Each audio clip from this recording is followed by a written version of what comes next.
They called him a failure, a man broken by life, with nothing but debt and dust trailing behind him. But when Eli Carter inherited a dying orchard and an old spotted horse named Storm, he had no idea that this forgotten gift would lead him to a secret buried for over 40 years, a secret worth more than money, worth more than power, worth the truth itself. Eli sat alone in a small, rusted trailer that barely kept out the cold November wind. The walls shook like old tin drums, and the silence around him was heavier than any sound. His ranch, once his pride, was gone, sold off piece by piece after his wife's accident, after the hospital bills drained every dollar he'd ever earned. She lived, yes, but the cost left him empty, hollow, like a house with no soul inside. He drank bitter coffee, too weak to taste, too strong to quit. And then a knock, rare, unexpected.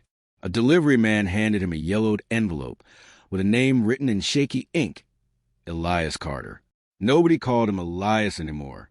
Only one man ever did, his late uncle, Thomas Reed. Inside a letter, and a legal paper sealed in red wax.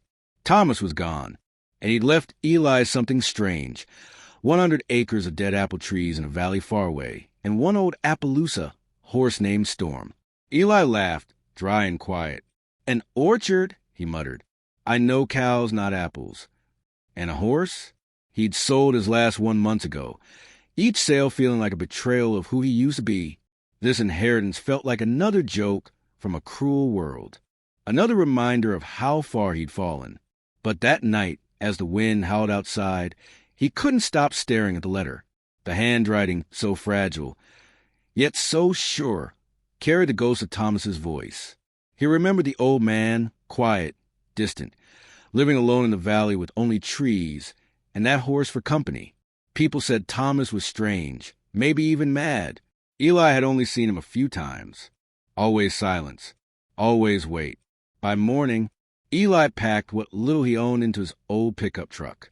The heater didn't work. His breath fogged the windshield, and the road stretched endlessly ahead, cutting through snow-dusted hills.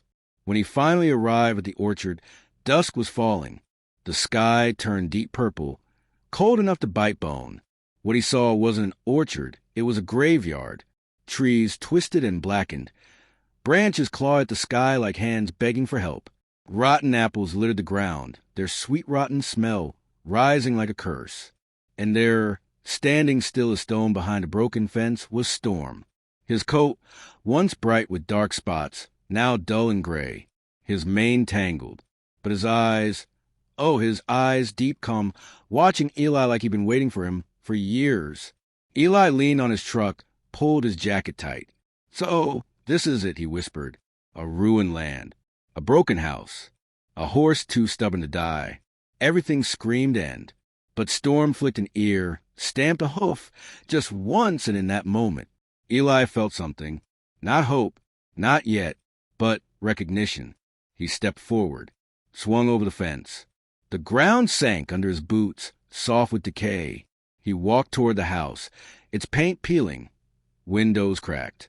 Inside, dust, silence, and the scent of old memories. That night he barely slept.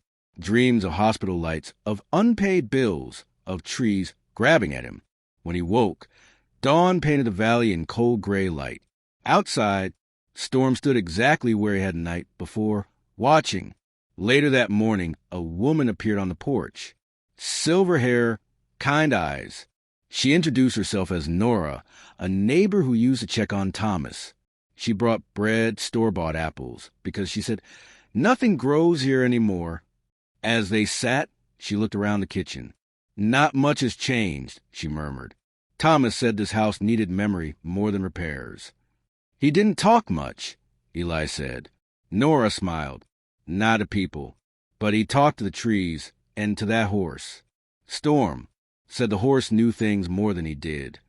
Eli frowned. It's just a horse. Nora's smile faded. That's what you think. But Thomas believed one day Storm would show the truth to the right person. She stood to leave. This land isn't just dying trees, Eli. Your uncle protected it like it held something sacred. Maybe it's your turn now. And then she was gone. That night, Eli couldn't sleep. He opened a drawer in the bedroom, stuck, swollen from moisture. With effort, it gave way. Inside, a bundle of papers tied with leather. His uncle's journal. Page after page, dated back to the 1980s. Men in government trucks, secret tests, crates loaded at night. Notes about Storm. Wouldn't let them near the West Row. Knew something was wrong. One line froze Eli's breath. If anyone finds this, trust a horse. He remembers. His heart pounded. Was this madness? Or was it real? The next morning, Storm stood by the fence, pawing the ground once deliberate. Eli stared at him, then whispered, "All right, show me." Storm turned and walked. Slow, steady. Eli followed. Deep in the orchard, they stopped at a single tree, wide, silver-barked, untouched by rot. Eli knelt, brushed leaves away, and found a hollow. Beneath the soil, a wooden box, sealed with old wax. Hands shaking, he opened it. Photos, papers, a letter. These trees were never ordinary, Thomas wrote. They grew compounds that became billion-dollar medicines. They stole the discovery, erased my name, left me with silence. But I hid the truth. Trust the horse. He will lead you. Eli sat back, stunned. The air felt heavier. The orchard creaked in the wind, as if agreeing. Then engine sounds. A dark SUV rolled up the dirt road. 3 men in suits stepped out. Polite but cold.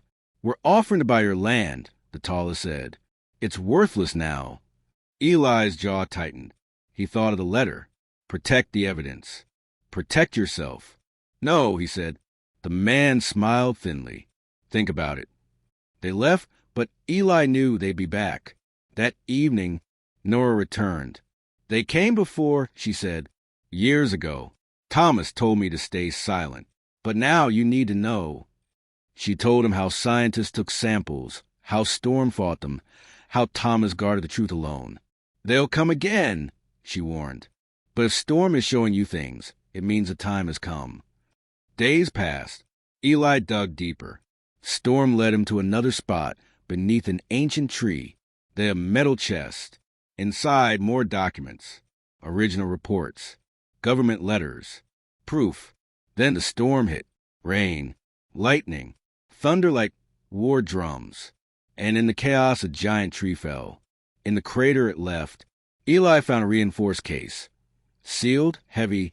Inside, jars of soil fruit, leaves labeled in Thomas's hand. Official records. Signed.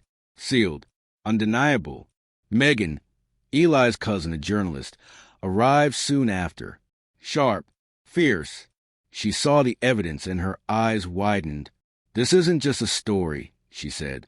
"This could change everything." They fought back. Articles were published. Lawyers got involved. The corporations denied it, lied, threatened. But the truth was too strong. Months passed. The orchard, once dead, began to heal. New shoots rose. Blossoms returned. Life came back. And Storm, though older, stood tall, watching, guarding. One spring morning, Eli stood among the blooming trees, hand on Storm's neck.